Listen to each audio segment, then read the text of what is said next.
Hi, I'm Christy Fontanilla of FAS Bookkeeping and Tax Services. In this video, we will be checking some of the business stories that's shared on Reddit. These are business owners that share their heartfelt challenges and something that we can learn from, get some ideas in terms of what to do and not to do. At the end of the video, I will be sharing some key actionable takeaways that you may consider implementing in your business, so that when you're confronted with similar situation or challenges, then you're better equipped on how to handle or how to manage it.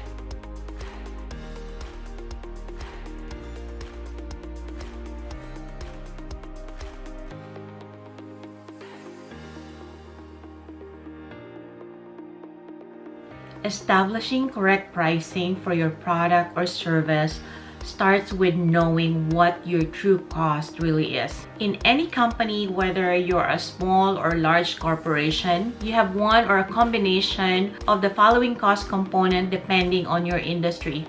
You would have the direct materials, direct labor, and overhead.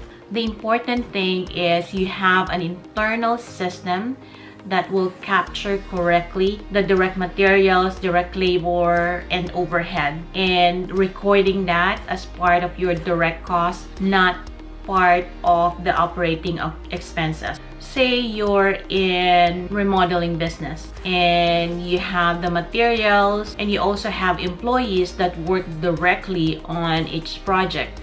So if you have all those payroll costs under the operating expenses, instead of having part of that employee's payroll recorded as the direct labor cost, which is part of the cost of service or direct cost, then you're missing a very important cost component, and it will affect how you do the pricing because you're not getting the complete information on the actual or true cost of providing that product or service.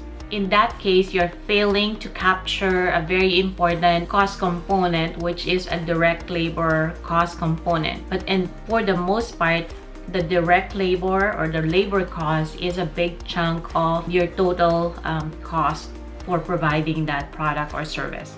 By knowing what is your true cost, you can make an informed decision about your pricing or how much you want to put on your bid or quotation for certain project. Another good thing is you know the lowest that you can go for certain projects. Of course, there are so many reasons, both quantitative and qualitative. Say this is a project, even if you're just breaking even, but this is your entry point to get into that account or into this particular market, then those are the things that you have to consider. But my point is having that information will help you make an informed decision for your business. So if you're using QuickBooks, then you have to make sure that your chart of account is set up correctly, that all those direct costs are recorded under the cost of goods sold category rather than under operating expenses. So let's go to this sample company again. So let's go to the chart of accounts, and then here, let's just say we're adding a new cost here, direct cost.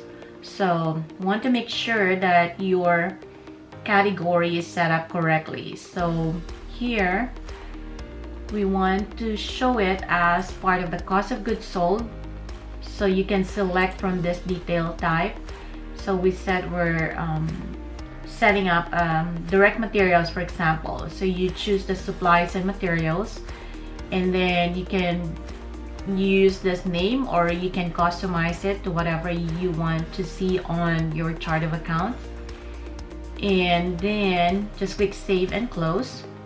So here on the chart of accounts, you already have set up the supplies and materials. So if you purchase a material for this particular project, then you will record that as supplies and materials, and it would automatically go to that cost of goods sold rather than operating expenses here.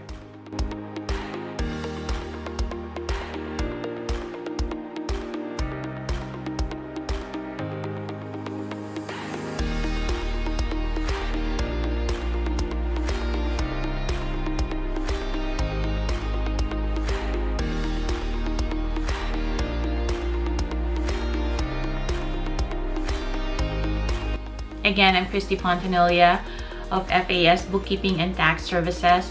Thank you for watching, and I'll see you next time.